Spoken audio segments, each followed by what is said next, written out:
আপনার দুঃখ কত? সিরিয়ার সিন্ধুয়া যেই কারাগার, ওই কারাগার থেকে যে সকল বন্দীরা মুক্ত হয়েছে তাদের একটা প্রহরের কষ্ট আমরা আমাদের ঈমানের জন্য করি নাই। 19 বছরের একজন ইয়াং মহিলা ঢুকেছে সেই কারাগারের মধ্যে। তাকে সন্দেহজনকভাবে কেন গ্রেফতার করা হয়েছে? ওই আসাদ এবং তার বাপের পক্ষে যারা ছিল, ওই স্বৈর শাসকদের বিপক্ষে যারা আন্দোলন করেছে তাদের কেউ কেউ আহত হয়েছে। ওই আহত হওয়ার কারণে হাসপাতালে মহিলাটা নার্স ছিল, সে তার ট্রিটমেন্ট করছে। এই অপরাধে তাকে ধরে নিয়ে গেছে। নিয়ে যাওয়ার পরে দেখা গেছে তার হাতের মধ্যে একটা ছোট বাচ্চা। জিজ্ঞাসা করছে, পৃথিবীর কোনো নিষ্ঠুর জালিম মতো ছোট বাচ্চাকে জেলে দেয় না। বলে জেলে দেয় নাই, আজকে আমার বয়স 32 বছর, এই কারাগারের মধ্যে 13 বছর আছি। আমাকে অসংখ্যবার আমার প্রতি শারীরিক পাশবিক নির্যাতন করা হয়েছে। ওই শারীরিক নির্যাতন করে আমার কয়েকটা সন্তান হয়েছে। ওই সন্তানের বাপকে জানি না। ওই ধর্ষণই ছিল তাদের জন্য শাস্তি। কি কষ্ট করেছি আমরা। বলেছে যারা আসাদের বিরোধী তাদের উপর থেকে বোম্বিং করো। ওই বোম্বিং করতে অস্বীকার করেছে একজন পাইলট, তাকে ধরে নিয়ে যাওয়া হয়েছে। 33 বছর তাকে জেলের ভিতরে রাখা হয়েছে, অথবা কেউ বলেছেন 23 বছর তাকে জেলের ভিতরে রাখা হয়েছে। এই 23 বছরে বৃদ্ধ হয়ে গেছে, সেই লোকের চেহারা চেঞ্জ হয়ে গেছে, হুঁশ জ্ঞান নাই, পায়ের মধ্যে বেল্ট দিয়ে বেঁধে আটকায় রেখেছে। কারণ কি? কারণ শুধুমাত্র এই স্বৈরতন্ত্রের বিপক্ষে কথা বলতো। তারা ছিল নিরেট সুন্নি মুসলমান। আর এই সকল ফাজিল বেয়াদব নুসাইরি যেই সকল খ্রিস্টানদের আদর্শে লালন করে, খ্রিস্টানদের এরকম ত্রিতত্ত্ববাদে বিশ্বাস করে।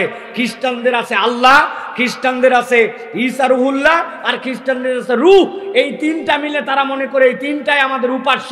ঠিক এই লোকগুলো মুসলমান নামদারি, কিন্তু শিয়াদের মধ্যে এরা এমন নিকৃষ্ট শাখা, ওরা মনে করে একটা হচ্ছে আল্লাহ, আরেকটা মনে করে হুসাইন অথবা আলী, আরেকটা মনে করে তারা যে এই যে ইরান থেকে যে ইসলাম গ্রহণ করেছিলেন হযরত সালমান ফার্সি, এই তিনজন মিলায়া তাদের হচ্ছে আল্লাহ রাব্বুল আমিনের কাছে উপাসনার মাধ্যম। আর পরকাল বলে কিচ্ছু নাই। দুনিয়াতে ভালো কাজ করলে ওই পারে যে ভালো ফল, আর ওই হিন্দুদের মতো পুনর্জন্মবাদ, এই বিশ্বাসী ছিল আসাদ এবং তার বাপেরা। এর বিপক্ষে যে সকল লোক ঈমান ইসলামের পক্ষে কেটেছে তাদেরকে এমন জুলুম করা হয়েছে যেইটার একটা দিন আপনার আমার পুরা জীবনের কষ্টের সমান হবে না। কথা ঠিক কিনা? ইসলামের জন্য কি করেছি আমরা?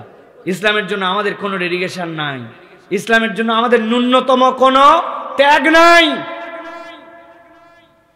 জানেরও ত্যাগ নাই, মালেরও ত্যাগ নাই আমাদের। আমরা আছি ফুল ফিরি ফুল বাবু হয়ে। আল্লাহ রাব্বুল আমিন এই জন্য বলছেন, দুনিয়ার মানুষ একটা ঈমানের ব্যাপারে তোমরা স্থির হও, একটা বিষয়ে তোমাদের মগজটাকে তোমরা পরিষ্কার করে নাও। কি বিষয়? আল্লাহ রাব্বুল আলামিন বলছেন, মা আসাবা মিন মুসিবাতিন ইল্লা বিইজনিল্লাহ। আল্লাহ বলছেন দুনিয়ার মানুষ জেনে রাখো, এই দুনিয়াতে যত ধরনের মুসিবত আসে, যত ধরনের বালা আসে, দুনিয়ার বুকে তোমাদের উপরে যত ধরনের পরীক্ষা আসে, ইল্লা বিইজনিল্লাহ, মনে করো না এইটা আল্লাহর জ্ঞানের বাহিরে, বরং তোমার জন্য যে মুসিবতই আসুক না কেন আল্লাহ বলছেন রব্বুল আলামিন এই বিষয়ে খবর রাখেন। এইটা বলার উদ্দেশ্য কি?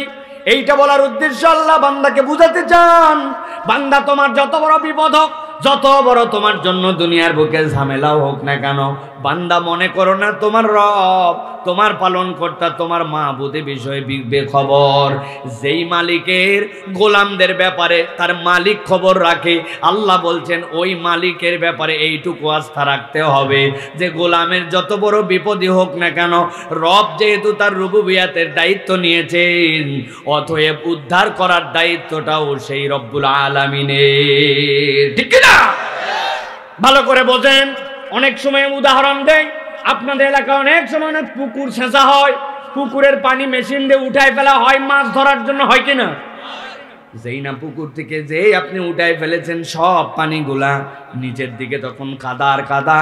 ওই কাদাগুলা বড় বেশি জটিল কাদা হয়, একটু যদি রোদ পড়ে ওই কাদাটা অনেক সময় আঠার থেকেও বেশি আঠালো হয়ে যায়। বোঝার জন্য বলছে, খেয়াল করেন, ওই পুকুরটা বিশাল বড় পুকুর। ওই পুকুরের আশপাশে কিছু পানা ছিল, দল ছিল। একটা গরু দেখছে সেইখানে তার খাদ্য আছে, একটা দুইটা করে পানা খাইতে খাইতে লোভ সামলাতে না পেরে পুকুরের দিকে আগায় গেছে। যেই না পুকুরের মাঝ বরাবর গেছে, কাদার মধ্যে 4 পা ঢুকে গেছে। যেই না পা তুলতে যায়, যত তুলতে চায় তত ঢুকে যায়, ঠিক কিনা? এখন নিচে যখন ঢুকে গেছে, খানিকক্ষণ হাম্বা হাম্বা করে চিল্লায়া, এরপরে আর গরু চিল্লাই না, চুপ করে গেছে।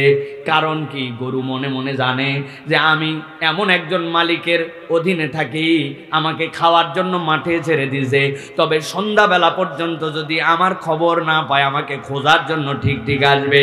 আমাকে হয়তো 2-4টা ধোলাই লাগাবে, কিন্তু আমি আটকাই গেছি মানে আমি শেষ হয়ে যাই নাই, আমার উঠাই নিয়ে যাবে, ঠিক কিনা? ঠিক ঠিকই মালিক সন্ধ্যার দিকে এসে দেখছে গরু আটকায় আছে। ব্যাককল কোথাকার, এত দুনিয়ায় খাওয়ার জায়গা, তুমি খাওয়ার জায়গায় হুঁশ পাও নাই। আস্তে করে মাজার মধ্যে দড়ি লাগাইছে, গলার মধ্যে দড়ি লাগায় আশপাশের লোকজনকে দিয়ে বলছে, ভাই একটু হেল্প করেন। টান দিছে, কষ্ট হয়েছে, গরুর গলার মধ্যে দাগ উঠে গেছে, কিন্তু মালিক থাকার কারণে ওই অবলা গরুটাকে উদ্ধার করে নিয়ে যাওয়া হয়েছে। ভালো করে বোঝেন, ঠিক একই রকম হয়তো কোনো কাদার এরকম পুকুর আছে, ওই পুকুরের পাশে এমন একটা গহীন জঙ্গল আছে, যেই জঙ্গলের মধ্যে বাঘ থাকে, রয়্যাল বেঙ্গল টাইগার। ওই রয়্যাল বেঙ্গল টাইগার চিন্তা করছে পুকুরের এপার থেকে ওপার বোধহয় পার হয়ে যাব, খেয়াল করে নাই, ওই পুকুরের মধ্যে চলে আসছে। আসার পরে সেও মধ্যে মধ্যে আসার পরে 5-8টা ঢুকে গেছে। ঢুকে যাওয়ার পরে যত ওঠার চেষ্টা করছে তত ঢুকে আটকায় গেছে। বুঝে থাকলে বলেন তো, সন্ধ্যাবেলা কারা কারা উদ্ধার করতে যাবে? বরং এলাকার লোক বলবে, হায় রে, বাপ দাদার বংশে যদি গল্প করার মতো একটা আইটেম হয়তো আজকে পাওয়া গেছে। কি আইটেম? কয়েকটা বাঁশ নিয়ে আয়, অন্তত নাতির কাছে গল্প করতে পারবো, পিটায় বাঘ মারছিলাম, ঠিক কিনা? রয়্যাল বেঙ্গল টাইগার হওয়ার পরেও যদি তার মালিক না থাকে, ওই রকম একটা আঠাল পুকুরের মধ্যে গেলে আটকায় যায়। আর দুনিয়ার অবলা প্রাণী গরু যদি হয়, তারপরেও যদি মালিক থাকে, সন্ধ্যাবেলা সে মালিকের বদৌলতে উদ্ধার পেয়ে যায়। আমার আল্লাহ রাব্বুল আলামিন বলছেন, মা আসাবা মিন মুসিবাতিন ইল্লা বিইذনিল্লাহ ওয়া মান ইউমিন বিল্লাহি ইয়াহদি কলবাহু ওয়াল্লাহু বিকুল্লি শাইইন আলীম।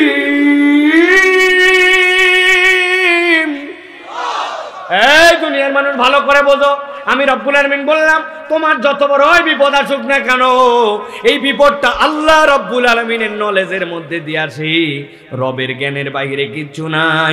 তবে আল্লাহ বলছেন, রব্বুল আলামিন তোমার বিপদ থেকে উদ্ধার করায় দিতে চান। ওয়া মান ইউমিন বিল্লাহি ইয়াহদি কলবাহু, আল্লাহ বলছেন যে আল্লাহর প্রতি ভরসা করে আর আল্লাহর প্রতি পূর্ণ বিশ্বাস করে, আল্লাহ রব্বুল আলামিন তার অন্তরকে হেদায়েতের আলো দিয়ে দেন। সুবহানাল্লাহ। অন্তর হেদায়েত পাওয়া মানে কি? বিরাট ব্যাখ্যা সাপেক্ষ বিষয়।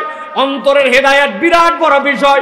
আমি অনেক সময় বলি, বিগত যারা লাথি খাইয়া একযোগে 300 জন পলায়ন করলেন, উনাদের ছোট্ট একটুখানি কথা বলা আর ছোট্ট একটু না বলার কারণে আল্লাহ ধরা খাওয়াই দিছে।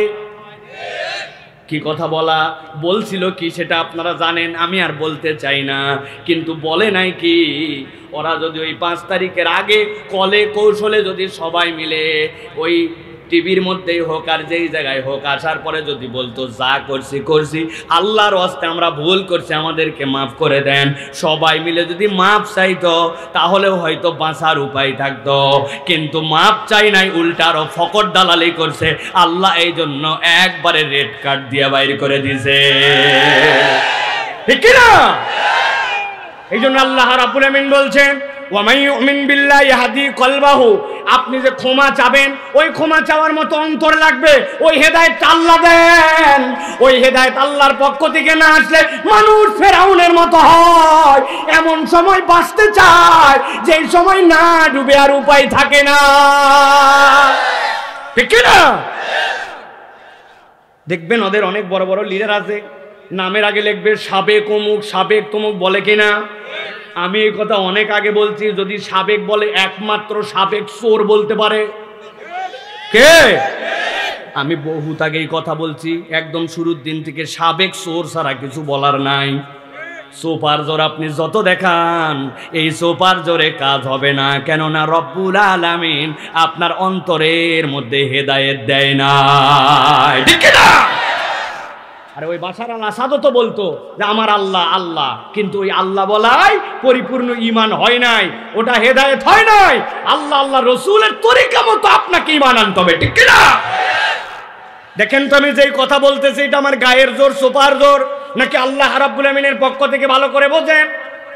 আল্লাহ রাব্বুল আলামিনের প্রতি আপনি ঈমান আনেন, আপনি বলেছেন রব্বুল আমিন আপনাকে হেদায়েত দিবেন বলেছেন। আল্লাহ বলছেন তোমার যত ঝামেলা যত বিপদ সবগুলার ব্যাপার আল্লাহ খবর রাখেন। আল্লাহ এখন বলছেন আল্লাহ তোমাকে বাঁচাতে চান, কিন্তু তরিকা কি? তরিকাটাকে আল্লাহ রব্বুল আমিন বুঝাচ্ছেন। আমি উদাহরণ দেওয়ার জন্য বলি, আপনারা ঢাকার মানুষ, শিক্ষিত মানুষ, একটু বুঝে সুঝে বলবেন। আপনি এমন একটা গার্মেন্টসে কাজ করেন, যেই গার্মেন্টসটা 3 তলা, কয়তলা? 3 তলার উপর দেখতেছেন লাইট জ্বলতেছে, 3 তলার উপর দেখতেছেন জালনা খোলে, জালনা বন্ধ হয়। এখন একজন বলতেছে 3 তলাতে লোক থাকুক যাই থাকুক, কিন্তু আমার ধারণা 3 তলাতে ওঠার মতো কোনো সিঁড়ি নাই, মই নাই, কিচ্ছু নাই। কথা ঠিক তো? কথা ঠিক তো না? মানে 3 তলার মধ্যে লোক আছে, 3 তলার মধ্যে কাজ হচ্ছে, 3 তলায় লাইট জ্বলে, লাইট বন্ধ হয়, কিন্তু 3 তলায় ওঠার কিছু নাই, তাই তো? নিচ থেকে লাফ দিয়ে উঠে যায় 3 তলায়, তাই তো না? গাজীপুরের দিকে এরকম। এটা বোঝানোর জন্য বলছি, ব্রেনের মধ্যে ঢুকায় নেন।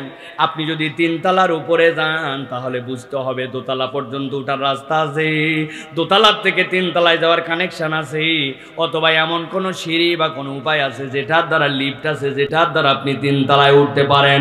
আল্লাহ বলছেন তোমার যত বিপদই হোক সব বিষয় খবর রাখেন আল্লাহ।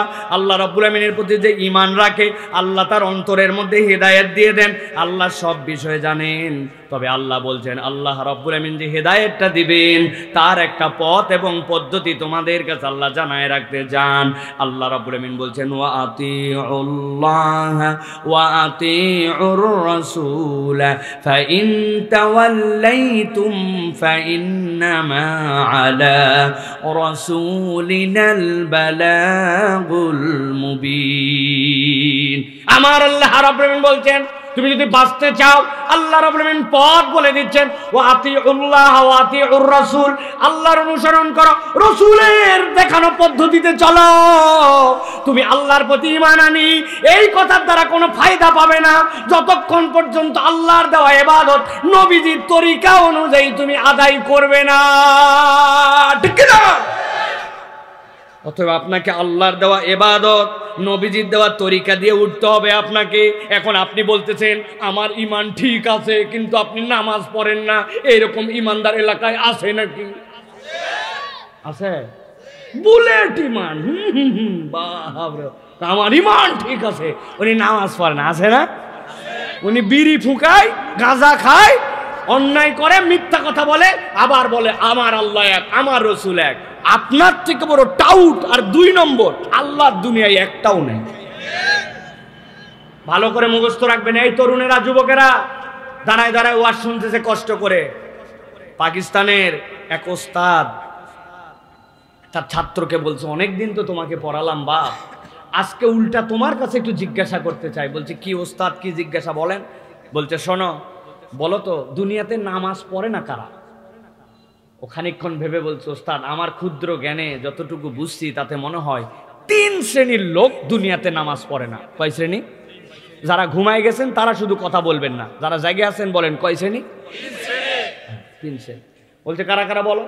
বলছে 1 নম্বরে দুনিয়াতে যারা পাগল অথবা অজ্ঞান, এরা নামাজ পড়ে না। অজ্ঞান লোক নামাজ পড়ে ভাই? পাগলে নামাজ পড়ে?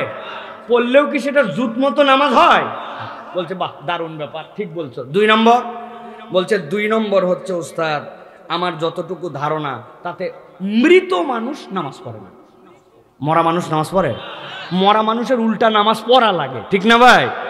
বলছে দারুণ তো, তাহলে অজ্ঞান অথবা পাগল, আর 2 নম্বর হচ্ছে মরা মানুষ নামাজ পড়ে না। 3 নম্বর বলছে 3 নম্বর আমি যতটুকু দেখছি অমুসলমান নামাজ পড়ে না। তাহলে নামাজ পড়ে না কয় শ্রেণীর লোক? এক নম্বর অজ্ঞান অথবা পাগল। বলেন বলেন, সবাইকে বলতে হয় দাঁড়ায়, অজ্ঞান অথবা। 2 নম্বরে মৃত, বলেন। 3 নম্বরে অমুসলমান, বলেন। এবার আপনাদের কাছে জিজ্ঞাসা করব, বলেন তো ভাই, আমরা যারা এখানে আছি সবাই, আমরা প্রথমে 1 নম্বরে আমরা কি অজ্ঞান অথবা পাগল? যারা বললেন না সমস্যা আছে নাকি? আমরা কি অজ্ঞান অথবা পাগল? 2 নম্বরে আমরা কি মৃত? কারা কারা মরে গেছেন হাত তোলেন। নাই একজন। আমরা কি মৃত? 3 নম্বরে আমরা কি অমুসলমান? বাড়ির যাই এখন ভাইবেন যে সাইফুল্লাহ ভাই কিন্তু একটা কথা বলে গেছে, তার কথা না, আপনাদের মুখের কথা। আপনি বলছেন আমি অমুসলমান না, পাগল না, অজ্ঞান না, আমি মৃত না। তো আপনি যদি এইগুলার মধ্যে না হন আর যদি নামাজ না পড়েন তাহলে আপনার কিন্তু খবর আছে, ঠিক কিনা?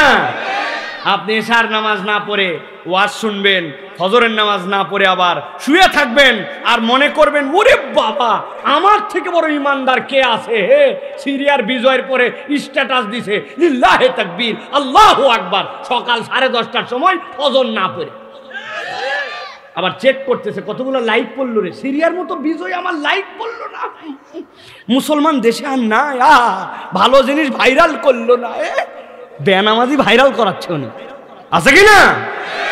এই জন্য প্রিয় ভাইরা আল্লাহ রাব্বুল আলামিন বলছেন ওয়ামাই ইউমিন বিল্লাহ ইয়াহদি কলবাহু, যে ঈমান আনবে আল্লাহর দায়িত্ব তাকে হেদায়েত দেওয়া, কিন্তু হেদায়েতটা কেমন আসবে? ওয়ামাই ইউতি আল্লাহ ওয়ার রাসূল, আল্লাহ এবং তার রাসূলের অনুসরণ লাগবে, আতিউল্লাহ ওয়া আতিউর রাসূল, নবীজির সুন্নাত অনুযায়ী জিন্দেগি লাগবে, আপনার আমার নিজের মত অনুযায়ী বুদ্ধি অনুযায়ী নয়, আল্লাহ আল্লাহ রাসূলের দেখানো পদ্ধতি অনুযায়ী, ঠিক কি না? তাহলে আল্লাহ রাব্বুল আলামিন আমাদেরকে হেদায়েতের রাস্তা বের করে দিবেন, বলেন আল্লাহুম্মা আমিন। প্রিয় ভাইয়েরা মোটামুটি 11টা বাজে, ওয়াজ কিন্তু শেষ, কি কি ঠিক ঠিক আন্দাজে কেবল শুরু, হারা রাইট আহেন 5 মিনিট কয়ে দেখেন হারা রাইট।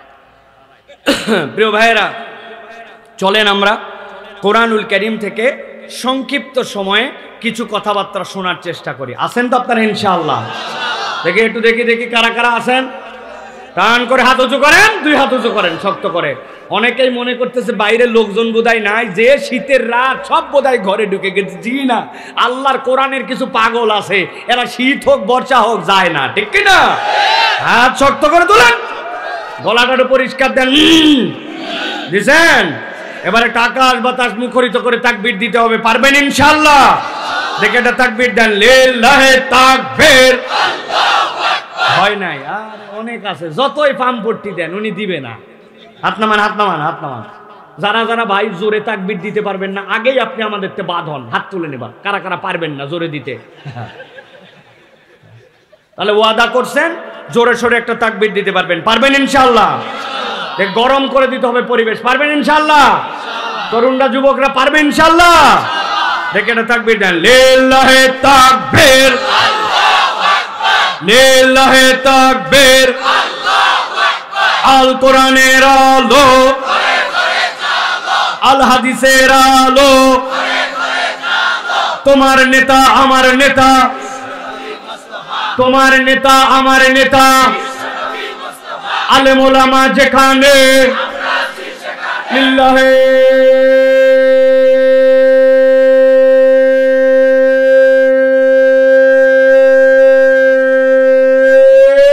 তাকবীর, আলহামদুলিল্লাহ, আলহামদুলিল্লাহ বলেন। আপনারা কি মনে করছেন সবাই জোরে বলছে? জীবনেও না। আপনি যত পাম দেন একদল লোক আছে লিল্লাহি তাকবীর আল্লাহ, এই পার্টি আছে না ভাই? শয়তান ওদের হৃদয়ের মধ্যে মরিচা ফেলে দিছে। কি ফেলছে? কারণ শয়তান আল্লাহু আকবারের ধ্বনি পছন্দ করে না। বাংলাদেশ নাকি অনূর্ধ্ব-19 বিশ্বকাপে জিতছে, শুনছেন খবর?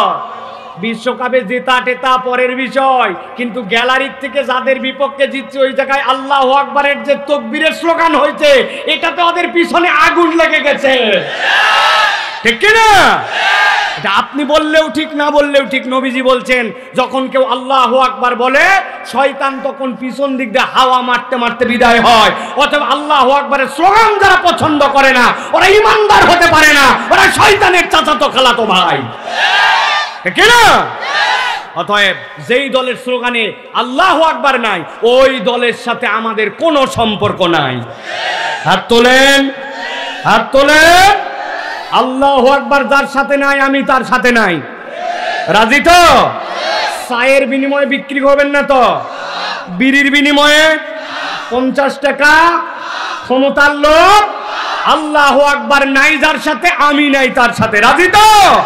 লিল্লাহি তাকবীর। আলহামদুলিল্লাহ। হাত নামান।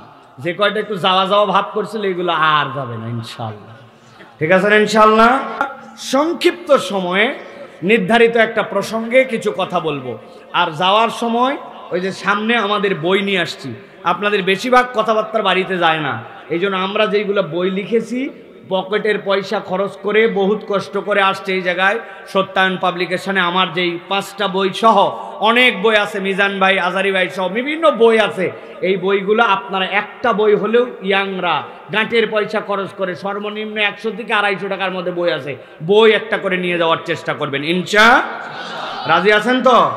একটা বই আছে অদ্ভুত বই ছোট বাচ্চা কাচ্চাদের জন্য। এই যে আমরা গল্প শুনাই না যে ভাই এই গল্পটা আমি করতেছি, একটা শিয়াল ছিল, ওই শিয়াল একদিন রাত্রিবেলা বের হলো, বের হওয়ার পরে শিয়ালটা একদম বানোয়াট বাজে ভুয়া গল্প, ঠিক না ভাই? এক দেশে এক রাজা ছিল, রাজার 2 ছেলে ছিল আর একটা মেয়ে ছিল। গল্প শুনছেন আপনারা ভাই? এর কোনো আগা নাই মাথা নাই, প্রত্যেকদিন মিথ্যা গল্প। কিন্তু আমি একটা বই সংকলন করছি যে গল্প রাসূল সাল্লাল্লাহু আলাইহি ওয়াসাল্লাম শুনিয়েছেন, সাহাবীদেরকে উল্টা নবীজি শুনাইছেন। এই সাহাবী আসো, আমি তোমাকে একটা গল্প শুনাই। সুবহানাল্লাহ বলে। নবীজির এরকম 14টা গল্প, ছোট্ট একটা বই। বইটাও অদ্ভুত, বুক পকেটে রাখতে পারবেন। বাচ্চাদেরকে দিয়ে বলবেন এই গল্প পড়, মাকে বলবেন এই গল্প শুনাই শুনাই বাচ্চাকে ঘুমাও। নবী যেই গল্প সাহাবীকে শুনাইছে ওই গল্প থেকে উৎকৃষ্ট গল্প হতে পারে? এটা আমি আমার বইয়ের বিজ্ঞাপন করি নাই। আপনি ভালো বই নিবেন ইনশাআল্লাহ। তবে এরকম বই আছে প্রিয় ভাইরা। আরেকটা বই আছে, আমরা কথায় কথায় বলে আমি নবীজির উম্মত, এত সোজা না। নবীজি বলছেন এমন কতকগুলা কাজ আছে যেটার দ্বারা আপনি উম্মতের তালিকাতেই নাই, আপনি জানেনই না যে আপনার নাম বাদ চলে গেছে, ডিসকোয়ালিফাই। যেরকম নবীজি একদিন গেছে মদিনার বাজারে, যাওয়ার পরে গমের বস্তার মধ্যে হাত দিয়েছেন, উপরে ঝরঝরা শুকনা, নিচে হাত দিয়ে নবীজি দেখেন ভিজা। নবীজি বলেন এই ধান্দাবাজ, উপরে এরকম নিচে এরকম ব্যাপার কি? নবীজি বলছেন মান গাশশানা ফালাইসা মিন্না, যে ধোকা দেয় সে আমার উম্মত নয়। এখন আমরা এই 2-1টা জানি, কিন্তু হাদিসের মধ্যে নবীজি 40টা জায়গায় আমার উম্মতের তালিকায় নাই এরকম বর্ণনা দিয়েছেন। আমি কৌশলে 6টা গল্প বানাইছি। ওই 6টা গল্পের শুরুতে ঢুকবেন, বাইর হওয়ার আর কোনো কায়দা নাই। গল্প পড়ে বের হবেন, আপনার মগজ ধোলাই দিয়ে বের করে দেওয়া হবে, 40টা বিষয় জেনে ফেলবেন। শেষেও তালিকা দেওয়া আছে সুন্দর করে, ছোট্ট একটা বই আপনাদের জন্য নিয়ে আসা হয়েছে। এই বিজ্ঞাপনগুলো আমরা না করলে আপনারা জানবেন কেমনে? এই জন্য আমার ইয়াং এতগুলা মানুষ, তাদের জন্য বললাম বইগুলা আজকেও এখানে পাবেন, আগামীকালকেও মাল্টিফ্যাপসে পাবেন ইনশাআল্লাহ। আল্লাহ আমাদেরকে ভালো বই গ্রহণ করার তৌফিক দান করেন, কোরআনের তাফসীর পড়ার তৌফিক দান করেন, নবীজির জীবনী পড়ার তৌফিক দান করেন।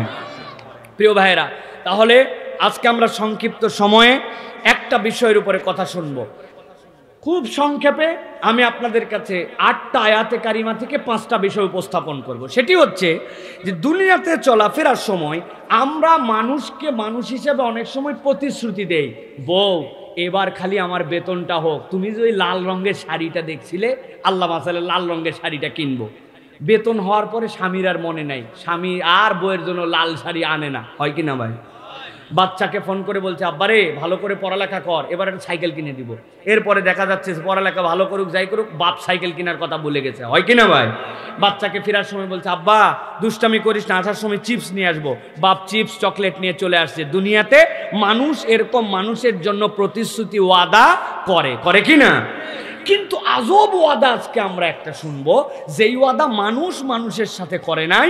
আল্লাহ রাব্বুল আলামিন বলছেন দুনিয়ার মানুষের জন্য আমি স্বয়ং আল্লাহ আমার গোলামের জন্য 5টা ওয়াদা করতেছি, যেই 5টা ওয়াদা ওই বান্দারা 5টা শর্ত যদি পূরণ করে আমি তার দুনিয়া আখিরাতের সব কিছু দিয়ে দিব। সুবহানাল্লাহ।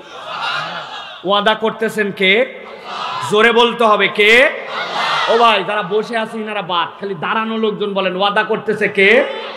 এবার বুঝে থাকতে বলেন যে ওয়াদা করতেছেন আল্লাহ, এই ওয়াদা কবুল করবে কে? আর এই ওয়াদাটা করতেছে কাদের জন্য? আমাদের জন্য। বলেন আমাদের জন্য। আমরা ইমানদার না, তা আল্লাহ তো আমাদের জন্য ওয়াদা করতেছেন। তাহলে এই 5টা ওয়াদা শুনবো এবং মানার নিয়ত করব এবং চলে যাব। রাজি আছি ইনশাআল্লাহ? তাহলে বিতাড়িত শয়তান থেকে আশ্রয় প্রার্থনা করে সমস্বরে একযোগে আমরা সকলেই পড়ি, আমার সাথে পড়েন আউযু বিল্লাহি মিনাশ শাইতানির রাজিম বিসমিল্লাহির রাহমানির রাহিম وعد الله المؤمنين والمؤمنات جنات تجري من تحتها الأنهار أنهار خالدين فيها ومساكن طيبة في جنات عدن ورضوان من الله أكبر ذلك هو الفوز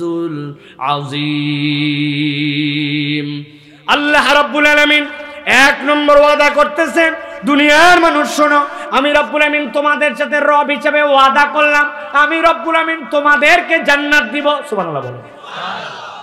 আল্লাহ বলছেন ওয়াদাল্লাহুল মুমিনিনা ওয়াল মুমিনাত, তোমাদের রব যত মুমিন পুরুষ আর মুমিন নারী তাদের সাথে ওয়াদা করতেছেন জান্নাতিন তাজরি মিন তাহতিহাল আনহার, এমন একটা জান্নাত দুনিয়ার বুকে যখন তুমি চলাফেরা করেছো, হয়তো মাটির উপর দিয়ে চলেছো, নয়তো অন্য কোনো উপায় অবলম্বন করে পানির উপর দিয়ে চলেছো, অথবা তুমি বায়বীয় পদ্ধতিতে আসমান দিয়ে ঘুরেছো, কিন্তু আল্লাহ বলছেন ইমানদার আমি তোর জন্য যে জান্নাত দিব তাজরি মিন তাহতিহাল আনহার, নহর 1 বচন, নাহারান 2 বচন, আর নাহার হচ্ছে জমায় তাকসির।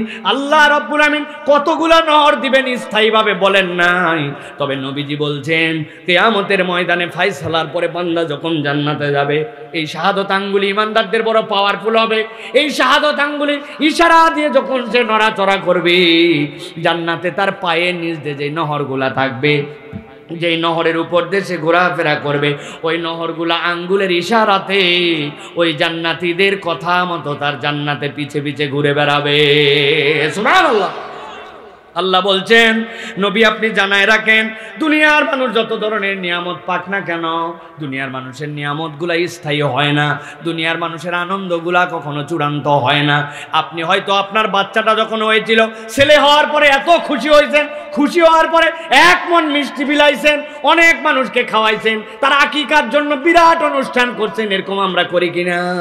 কিন্তু ওই ছেলেটা যখন 20-22 বছরে এমন আকাম কুকাম করতে শুরু করছে, আপনার হাতের থেকে বাইরে চলে গেছে, এমন ভাবে মাদকাসক্ত হয়েছে, নেশাগ্রস্ত হয়েছে, বাপ তখন বলে এই সন্তান বেঁচে থাকার থেকে মরে যাওয়া ভালো, বলে কিনা? দুনিয়ায় এরকম আমাদের অনেক হয়। এমন একটা মহিলা দেখে বিয়ে করছিলাম, মনে হয়েছিল আসমান জমিন এর থেকে বড় সুন্দরী নাই, কিন্তু বাড়িতে আসার পরে মনে হয়েছে বাপরে বাপ, এর থেকে বড় তো আর কোনো ফেতনাবাজ আল্লাহর জমিনে আর নাই, সুখ বলে কিছু নাই। আছে না এরকম? মহিলার কথা বললে যদিও খুশি হয়, অনেক মহিলার নসিব এরকম স্বামী জুটছে, দেখতে এত বড় দাড়িওয়ালা, বিরাট বড় হুজুর হুজুর ভাব, বাইরে লোকজনের সাথে ভালো আচরণ করে, কিন্তু বাড়ির ভিতর ঢুকলে বইয়ের গায়ে হাত তুলে বইয়ের সাথে কটু কথা বলে, বাজে ব্যবহার করে, এরকম হুজুর মার্কার স্বামী আছে কিনা? দুই দিকে আছে। বোঝানোর জন্য বলছি, দুনিয়ায় আপনি আপনার বাহ্যিক চোখে যা দেখেছেন সবগুলা মনে হয় আমার জন্য, এই শান্তিটা, এইটুকু, এই আরামটুকু, এই অনুরাগটুকু, এই উপভোগটুকু, এইটা আমার জন্য স্থায়ী। আল্লাহ বলছেন কোনোটাই স্থায়ী হয় না, কিন্তু আল্লাহ বলছেন আমি তোমার জন্য ওয়াদা করছি যে জান্নাত তোমাকে দিব, খালিদিনা ফিহা ওয়া মাসাকিনা তাইয়িবাতান ফি জান্নাতি আদন, তোমার জন্য আমি রব্বুল আলামিন ঢোকার রাস্তা করে দিয়েছি, কখনো তুমি আর এখান থেকে বের হতে পারবে না। আমি উদাহরণ দেই, অনেক সময় এখানে অনেক গ্রামের মানুষ আছেন, যেই সকল জায়গাতে পানি বের হয়ে যায় আশপাশ দিয়ে বাঁধ দিয়ে ছোট্ট করে খোলসুনি লাগায়, আপনাদের এলাকায় কি বলে জানি না, বাঁশ দিয়ে বানানো সুন্দর করে লাগাই দিয়েছে, আশপাশ দিয়ে বন্ধ করে দিয়েছে, মাছ যেইগুলো ওদিক দিয়ে আসবে এরকম চিকন করে মুখ বানানো আছে বাঁশের, ভিতর দিকে ঠেলে ঢুকে যায়। একবার যদি ভিতরে ঢুকে বের হওয়ার আর কোনো কায়দা নাই। মাছ ধরার পদ্ধতি দেখছেন আপনারা, আপনি চাইলেও ওই দিক থেকে বের করতে পারবেন না, নিচের দিকে খুলে তারপরে বের করতে হবে। অথচ মাছ মনে করছে বাপরে বাপ, এদিক দিয়ে না ঢুকলে আমার দুনিয়া আখিরাত আর কোনো সুখ নাই, ঢুকাই লাগবে এদিক দিয়া। ঢুকছে ওই দিক দিয়ে, বের হওয়া যায় না। আল্লাহ বুঝাচ্ছেন বান্দা, খালিদিনের ব্যাখ্যা হচ্ছে আমি আল্লাহ তোর জন্য এমন জান্নাতের ওয়াদা করলাম যেইটার মধ্যে একবার তুই ঢুকবি, আল্লাহ বলতেছেন আর কখনো তোর সুখের সাম্রাজ্য আর কখনো শেষ হবে না। প্রিয় মুসলমান, একটা কনসেপ্ট পরিষ্কার করেন। আমাদের অনেকের ধারণা ইমানদারের জীবনের শ্রেষ্ঠ প্রাপ্তি কি? ইমানদারের জীবনের শ্রেষ্ঠ প্রাপ্তি হচ্ছে জান্নাত, তাই তো না? আমার আল্লাহ বলতেছেন না, জান্নাত তোমার শ্রেষ্ঠ প্রাপ্তি নয়। নবীজি বলছেন ওয়ারিদওয়ানুম মিনাল্লাহি আকবার।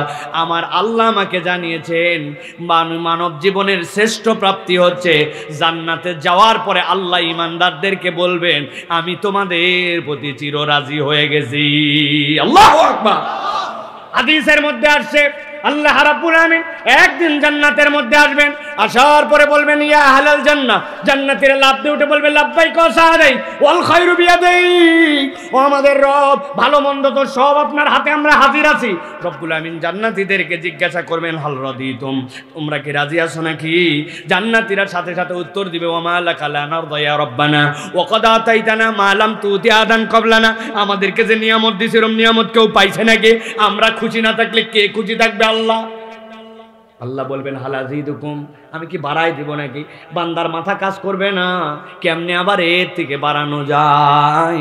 আল্লাহ সাথে সাথে বান্দাদেরকে বলবেন উহিল্লু আলাইকুম রিদওয়ানি, ও আমার বান্দা আজকের থেকে আমি তোদের প্রতি চির সন্তুষ্ট হয়ে গেলাম, আর কোনোদিন তোদের প্রতি রাগ করব না।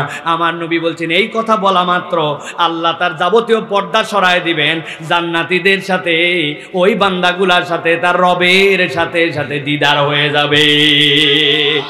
আমার আল্লাহ রাব্বুল আলামিন বলছেন ওয়ারিদওয়ানুম মিনাল্লাহি আকবার যালিকা ওয়াল ফাওজুল আযীম। আমার আল্লাহ বলছেন ওই জান্নাতে তোমার রব যদি একবার খুশি হয়ে যান, ওইটাই তোমার জন্য সবচেয়ে বড় প্রাপ্তি, বান্দার সবচেয়ে বড় প্রাপ্তি। আল্লাহ বলছেন যালিকা হুয়াল ফাউজুল আযীম, এটাই বান্দার জীবনের চূড়ান্ত সফলতা। আল্লাহ বলছেন আমি জান্নাত দিতে চাই, তবে তার জন্য কেবলমাত্র দুইটা কাজ তোমাকে করতে হবে। ওয়াল্লাযীনা আমানু ওয়া আমিলুস সলিহাতি সানুদখিলুহুম জান্নাতিন তাজরি মিন তাহতিহাল আনহার। আমার বান্দা ঈমান আনার পরে ফুটানি মারে গল্প করে বসে থেকো না, বরং ঈমান আনার পরে তোমার দায়িত্ব হচ্ছে নেক কাজ করা। আল্লাহ বলছেন জান্নাতের ওয়াদা আমি রব করলাম কার সাথে? যে ঈমান আনার পরে বসে থাকে না, ওই ব্যক্তি নেক কাজে লেগে যায়। নামাজের ওয়াক্ত হলে নামাজ পড়ে ফেলে, মুখ থাকে কিন্তু মিথ্যা কথা বলে না, সুযোগ থাকার পরেও গীবত গিল্লা করে না, নিজের কষ্ট করে উপার্জনের পয়সা থেকে খরচ করে, অপরের জন্য কল্যাণ চিন্তা করে, নিজে কখনো ওয়েস্টার্ন বিভিন্ন ধরনের ভাবভঙ্গি নিয়ে চলাফেরা করে না, বরং নিজেকে একজন মুসলমান হিসেবে পরিচয় দেয়। জিজ্ঞাসা করা হয় দাড়ি রাখো না কেন? বলে এখনো বয়স হয় নাই, চাকরির সমস্যা আছে, অমুক আছে তুমুক আছে, এইগুলা কোনোটার মধ্যে সে অজুহাত দেয় না।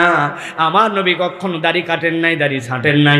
আমার নবী দাড়ি রাখতে বলেছেন, দাড়ি কাটতে নিষেধ করেছেন। পৃথিবীর যত পয়গম্বর যত সাহাবী সকলের দাড়ি ছিল, আর কোনো কথা নাই। ইন্নাল্লাযীনা আমানু ওয়া আমিলুস সলিহাত, আমি আল্লাহর দেখানো নির্দেশে আমার নবীর তরিকায় আমার জীবন যাপন করতে শুরু করে দিয়েছি। আল্লাহ বলছেন টেনশন করার দরকার নাই, দুনিয়ায় তোমার অবস্থান যেরকমই হোক না কেন, হয়তোবা তুমি গার্মেন্টসের একজন সাধারণ লাইনম্যান, হয়তোবা তুমি নাইট গার্ড, হয়তোবা তোমার কোনো চাকরি নাই, হয়তোবা তুমি চায়ের দোকানদার, তাতে কিচ্ছু যায় আসে না। ঈমানের সাথে যদি আমলে সালেহ করো, দুনিয়ার ক্ষুদ্র জীবন শেষ। আল্লাহ বলছেন জান্নাত তোমার জন্য ওয়াদা করা। সুবহানাল্লাহ। এরকম ভেবেন না ওই যে কবে বিচার ফায়সালা তারপরে জান্নাত, নবী বলছেন না। এই কবরটা কারোর জন্য হবে কি? আল্লাহ রাব্বুল আলামিন কারোর জন্য এই কবরটাকে বানাবেন রাউদাতুম মিন রিয়াদিল জান্নাহ। কবরে যাওয়ার পরে হিসাবটা হতে দেরি, জান্নাতের দিকে দরজা খুলে যেতে দেরি হবে না। ওই কিয়ামতের ময়দান গঠন হওয়ার পরে যখন তাদেরকে বলা হবে ওঠো ওঠো, তারা বলবে আমাদের এই মিষ্টি ঘুমকে ভাঙালো। বলা হবে মিষ্টি ঘুম ভাঙাতে হবে ভাই, আজকের এই হিসাব যে হবে তোমাদেরকে বলা ছিল একটু কষ্ট করে ওঠো, এরপরে জান্নাতে যাওয়া লাগবে। জান্নাত অনেক দূরে, কিন্তু ইমানদার যদি ইমানের সাথে আমলে সলে করে, নেক গুণগুলা অর্জন করার চেষ্টা করে, খারাপ গুণগুলা আইডেন্টিফাই করে করে বাদ দিয়ে দেয়। মিথ্যা বলতাম, যা তওবা করলাম আর মিথ্যা বলবো না। আগে বাপ মায়ের সাথে বেয়াদবি করতাম, যা আজকের মাহফিল থেকে ওয়াদা করলাম যত আব্বা আম্মা উল্টা পাল্টা কথা বলুক বাপ মায়ের সাথে কখনো বেয়াদবি করব না। আমার বহুত প্যান্ট আছে যেগুলা টাকনুর নিচে, নবীজি এইটা নিষেধ করছেন, আজকের থেকে সিদ্ধান্ত নিলাম সকালবেলা কাটায় ফেলবো, টাকনুর উপরে উঠায় ফেললাম। স্ত্রী আমার পর্দা করতো না, এখন থেকে পর্দা করতে শুরু করব। অপরের সাথে একত্রিত হলে সাথে সাথে গিবত গিল্লা করতাম, গিবত গিল্লা বাদ দিয়ে দিলাম। মুখটা প্রয়োজনে বন্ধ করে রাখবো। অনেক মোবাইলের মধ্যে ল্যাংটা ছবি দেখেছি, হারাম দেখেছি, আজকের থেকে সিদ্ধান্ত নিলাম এইটা আর করব না। আল্লাহ বলছেন বান্দা বুঝ, এটা এমন কঠিন কিছু না, এটাই তোর জন্য আমলে সলে। ঈমান আনার পরে যদি আমলে সলে তুই করিস, আমি আল্লাহ স্বয়ং ওয়াদা করলাম আমার বান্দাকে আমি জান্নাত দিয়ে দিব। সুবহানাল্লাহ।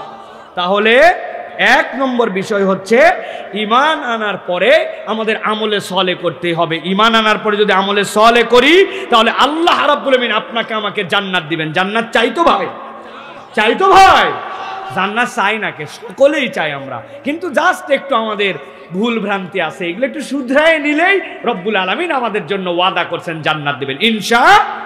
তাহলে আল্লাহর ওয়াদা কয়টা বলবো বলছি? হয় নাই, কয়টা? একসাথে বলেন কয়টা? এক নম্বর হচ্ছে জান্নাত, এই প্রতিশ্রুতি আল্লাহ রাব্বুল আমিন দিয়েছেন। চলেন এবার দুই নম্বরটা দেখি কি আল্লাহ রাব্বুল আমিন বলছেন। তুমি জান্নাতের দিকে যেতে চাও, কিন্তু শয়তান তোমাকে গাফেল করে ফেলে। আমরা সব সময় আল্লাহর কাছে বলি ইহদিনাস সিরাতাল মুস্তাকিম, এই রব তুমি আমাকে হেদায়েত দাও, বলি কিনা? আল্লাহ বলছেন বান্দারে আমি তোর কাছে ওয়াদা করলাম আমি রব্বুল আলামিন তোকে হেদায়েত দিব, আমি রব্বুল আলামিন তোকে অনুগ্রহের পথ দেখাই দিব, এটা আমি রব্বুল আলামিনের ওয়াদা। সুবহানাল্লাহ। তরুণ যুবক ভালো করে খেয়াল করো, তুমি নিয়ত করছো এখান থেকে তোমার গ্রামের বাড়ি যাবা, অথবা তুমি নিয়ত করছো এখান থেকে তুমি মতিঝিল যাবা। মোবাইল তুমি অন করছো, মোবাইল অন করার পরে তুমি ডাটা অন করছো, ডাটা অন করার পরে গুগলে গেছো, গুগলে যাওয়ার পরে লোকেশন সার্ভিস যেটা আছে লোকেশন সার্ভিসে গেছো। যেই না তুমি সিলেক্ট করছো, সিলেক্ট করলে কি দেখাবে যে তুমি প্রথমে কোথায় আসো, ঠিক কিনা ভাই? এরপরে তুমি সিলেক্ট করছো আমি যাব কোথায়, হোয়ার ইউর ডেস্টিনেশন, আপনি ডেস্টিনেশনে লিখছেন মতিঝিল, ডেস্টিনেশনে লিখছেন বগুড়া, ডেস্টিনেশনে লিখছেন নোয়াখালী। আপনি যেই না লিখছেন, লেখার পরে এরপরে আপনার জন্য আসবে ডাইরেকশন, আপনি কোন দিক দিয়ে যেতে চান। আপনি যেই না ক্লিক করবেন আপনি কোথায় আছেন, কোথায় যেতে চান, এরপরে ক্লিক করা মাত্র আপনার জন্য রাস্তা দেখাবে।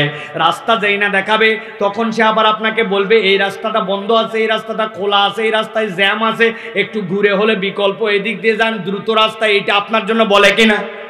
মুরব্বী আপনি বুঝবেন না, এটা ইয়াংদের জন্য বলছি। এই গুগল সার্ভিস যেটা আপনি যদি একবার কল্পনা করেন, আপনি আল্লাহর কাছে বলেছেন ইহদিনাস সিরাতাল মুস্তাকিম, আয় রব আপনি আপনার কাছে আমি হেদায়েতের রাস্তা চাই। আল্লাহ বলেন হেদায়েতের রাস্তা দে তুই চাস তা তো বুঝলাম, কিন্তু আসিস কোথায় আগে আগে সেটা তো বলবি, তোর লোকেশন সিলেক্ট না করলে তো হবে না।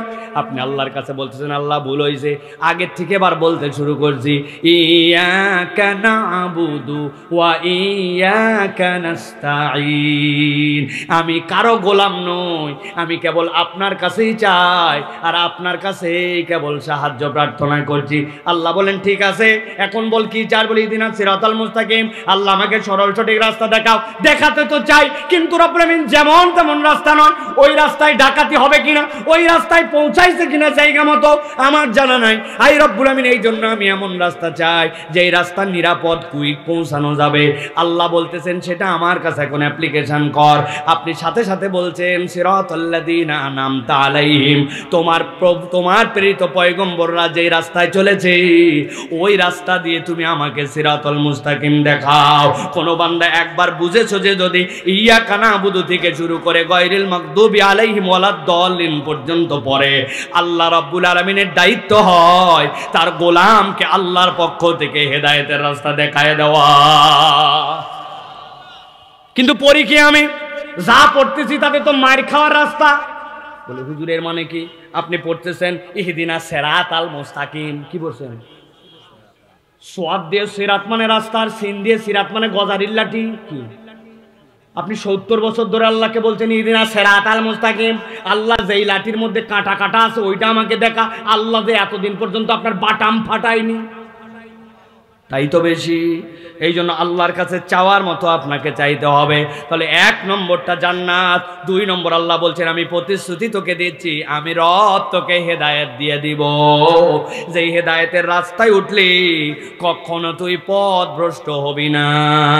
আল্লাহ সূরা ইউনূস কোরআনের 10 নম্বর সূরা এর 9 নম্বর আয়াতের মধ্যে বলছেন ইন্নাল্লাযীনা আমানু ওয়া আমিলুস সলিহাতি ইয়াহদিহিম রাব্বুহুম বিঈমানিহিম তাজরি মিন তাহতিহিমুল আনহারু ফি জান্নাতিন নাঈম। আমার আল্লাহ বলছেন ও দুনিয়ার মানুষ, তোমাদের মধ্যে থেকে যারা ঈমান আনবে আর আল্লাহর দেখানো প্রতিশ্রুতি পথ অনুযায়ী নবীজির তরিকা অনুযায়ী আমলে সালেহ করবে, আমি রব দায়িত্ব নিলাম ইয়াহদিহিম রাব্বুহুম বিঈমানিহিম, তাদের এই ঈমানের কারণে আল্লাহ রাব্বুল আমিন স্বয়ং তাদেরকে হেদায়েতের উপরে রাখবে। সুবহানাল্লাহ। তাহলে শয়তানকে গাফেল, আমাদেরকে কখনো শয়তান গাফেল করতে পারবে? পারবে না। আল্লাহ বলছেন দায়িত্বটা কি, আগে কাজটা বুঝে নাও। 3 তলায় লাইট জ্বলে, আপনি বলছেন না না না কোনো সিঁড়ি নাই, লোক খালি লাফ দিয়ে ওঠে। জি না, লাফ দিয়ে ওঠে না, সিঁড়ি আছে। আল্লাহ বলছেন সিঁড়িটা হচ্ছে ঈমান আনো, আমলে সালেহ করো। এই দুইটার উপর অটল অবিচল থাকলে আল্লাহ রাব্বুল আলামিন তোমার হেদায়েতের রাস্তা দেখানোর দায়িত্ব আল্লাহর ওয়ালা। সুবহানাল্লাহ। আপনি কথার ভার বোঝেন নাই ভাই, আপনি কথার লোড বোঝেন নাই। আমাকে গাইড করবেন স্বয়ং আল্লাহ, তাহলে আমি জান্নাতে না যাই যাব কোথায়? আল্লাহ বান্দাকে জাহান্নামে নেওয়ার জন্য সৃষ্টি করেন নাই। সুবহানাল্লাহ। অতএব আপনাকে ঈমান এবং আমলে সালেহের উপরে থাকতে হবে। আল্লাহ বলছেন আমি ওয়াদা করলাম তাজরি মিন তাহতিহিমুল আনহার ফি জান্নাতিন নাঈম, আমি রব্বুল আমিন তাদেরকে নাঈম নামক জান্নাতের মধ্যে ঢুকায় দেব। সুবহানাল্লাহ। এই জন্য নবীজি সাল্লাল্লাহু আলাইহি ওয়াসাল্লাম আল্লাহর কাছে সব সময় দোয়া করতেন আল্লাহুম্মা ইন্নী আসআলুকাল হুদা ওয়াত তুকা ওয়াল আফাফা ওয়াল গিনা। বলেন আল্লাহুম্মা ইন্নী আসআলুকাল হুদা ওয়াত তুকা ওয়াল আফাফা ওয়াল গিনা। আয় রব্বুল আলামিন, আপনার কাছে আমি হেদায়েত চাই, আপনার কাছে আমি খোদাভীতি চাই, আপনার কাছে আমি মার্জনা চাই। আর আল্লাহ আপনি আমার কাছে সব সময় এমন ভাবে রব হিসাবে থাকবেন যে আমি যেন আপনার হেদায়েতের উপর থাকতে পারি। আল্লাহুম্মা ইন্নী আসআলুকাল হুদা। মুসলিম শরীফের হাদিসের মধ্যে আসছে বান্দা যদি এইটা করে আল্লাহর কাছে দোয়া, তাহলে আল্লাহ রাব্বুল আমিন তাকে হেদায়েতের উপর রাখেন। সুবহানাল্লাহ। অতএব প্রিয় ভাইরা, আমাদের এই ইয়াহদিহিম রাব্বুহুম বিঈমানিহিম, ঈমানের কারণে আল্লাহ হেদায়েত দিবেন। এখন যেই ঈমানের কারণে আল্লাহ হেদায়েত দিবেন ওই ঈমান আমার ঠিক আছে না না, এটা হিসাব করা লাগবে না ভাই। আমি মজা করে মাঝে মাঝে বলি, আমাদের মহিলারা মাঝে মাঝে বলে আল্লাহ তো আর কারো বাচ্চা কাচ্চা দেখে না, খালি আমারটাই দেখে, খালি যত রোগ আমারটা। নাউজুবিল্লাহ। আপনার বউ এই কথা বলে যায়, দেখেন অনেকে। যেই দিন উনি নেড়ে দিছে, ধান শুকাতে দিছে, একটু আটা কুটায় আনছে, আটাটা ওই দিন শুকাতে দিছে, আল্লাহর কি কাম, ওই দিনই আকাশ একটু ঝিরি ঝিরি করে বৃষ্টি, সাজ্জাদ আল্লাহরে গালি দেয়। আর লোকের তো যেদিন ধান শুকায় আল্লাহ দেখে না, খালি আমার ধান শুকানি আল্লাহ দেখে। আছে কি না? কত আবাল সাবাল চাকরি পেয়ে গেল, আর এত পড়ালেখা করে আমার চাকরিটাই হলো না। আল্লাহ সব পাগল ছাগল দেখে, আমাক দেখে না। আছে কি না? ইয়াহদিহিম রাব্বুহুম বিঈমানিহিম, আল্লাহ তাদেরকে হেদায়েত দিবেন কি দিয়ে? তাদের ঈমান দিয়ে। আপনার ঈমানই নাই, আপনি হেদায়েতটা পাবেন কোত্থেকে? ঠিক কি না ভাই? ভালো করে বুঝেন, এই চেহারা দিয়া, এই টুপি দিয়া, এইগুলা দিয়ে ঈমানের হিসাব হয় না। ঈমান ওরে ভিতরে জিনিস থাকলে 10টা বেলুন, একটা বেলুন সাদা কালার, একটা লাল কালার, একটা হলুদ কালার, এগুলো আমরা পছন্দ করি, আর একটা সবুজ কালার, আর একটা কুচকুচা কালো। সবগুলাই বেলুন, সবগুলার মধ্যে নর্মাল অক্সিজেন, আর কালোটার মধ্যে দিছে হিলিয়াম। আপনি সবগুলা রেখে দিয়েছেন, দিয়ে বলছেন কালোটা আমি পছন্দই করি না, দেখতেই পারি না, কালো রঙ আমার একবার ভালোই লাগে না বলে টলে আপনি সব বেলুন রাখছেন, উড়ে যাবে কোনটা? কোনটা? ওটা কি রং দিয়ে উঠছে না ভিতরের জিনিস দিয়ে উঠছে? হ্যাঁ, ভিতরের জিনিস দিয়ে ওইটা উঠছে। অতএব ইমানটা হচ্ছে আভ্যন্তরীণ বিষয় আপনার জন্য, ওইটা যেন গড়বড় না হয়, ওইটা যেন ফটর ফটর মুখ দিয়ে অন্যদিকে যায় অন্য কথা বলে যেন ইমান বিক্রি করে দিয়েন না। অনেকেই বলে হ্যাঁ হ্যাঁ অমুকে আপনারা বলেন ইসলামের বিরুদ্ধ শক্তি, তমুক শক্তি, আপনি কেমনে বুঝলেন? ভাই, সব কিছু এমনি এমনি বোঝা লাগে না, তাদের কাজ কর্ম আচরণ আকীদার দ্বারা বোঝা যায় যে কার ইমান আছে কার ইমান নাই। এটা আল্লাহ আল্লাহ রসুল দেখাই দিয়ে গেছেন, ঠিক না? বলছে ভাই শাহজালালের মাজারে কেন যাচ্ছ? আমার বাচ্চাটা অনেক দিন হলো অসুখ ভালো হয় না, চাকরি হয় না, এই জন্য একটু মান্নত দিতে যাচ্ছি। তো শাহজালালের মান্নত দিতে যাচ্ছেন মানে? বলে ওই জায়গায় বড় উনি আল্লাহর ওলি, দিলে আল্লাহ রাব্বুল আলামিন কবুল করতে পারে। তো আমিও তো বিশ্বাস করি উনি বড় আল্লাহর ওলি, তো আপনি যাচ্ছেন কেন? বলে বিশ্বাস করেন উনি আল্লাহর ওলি হলে হবে কি, উনার দেওয়ার কোনো ক্ষমতা নাই, আল্লাহ দেয়, কিন্তু শাহজালালকে দিলে উনি একটু খুশি হয়, উনি খুশি হলে আল্লাহকে বলে দেয়, আল্লাহ দেয় খালি একটু বাবার মাধ্যম দিয়ে। আছে কিনা? এদের ইমান আর আবু জেহেলের ইমানে কোনো পার্থক্য নেই। আবু জেহেল কি বলছিল? এই মাইয়ারযুকুকুম মিনাস সামাই ওয়াল আরদ আম্মা ইয়ামলিকুস সামআ ওয়াল আবসার। এই আবু জেহেল, চোখ দিছে কে? কান দিছে কে? তোমারে খাওয়াই কে? আপনারে জিগাইনি মিয়া, জিগাইছে আল্লাহ আবু জেহেলারে।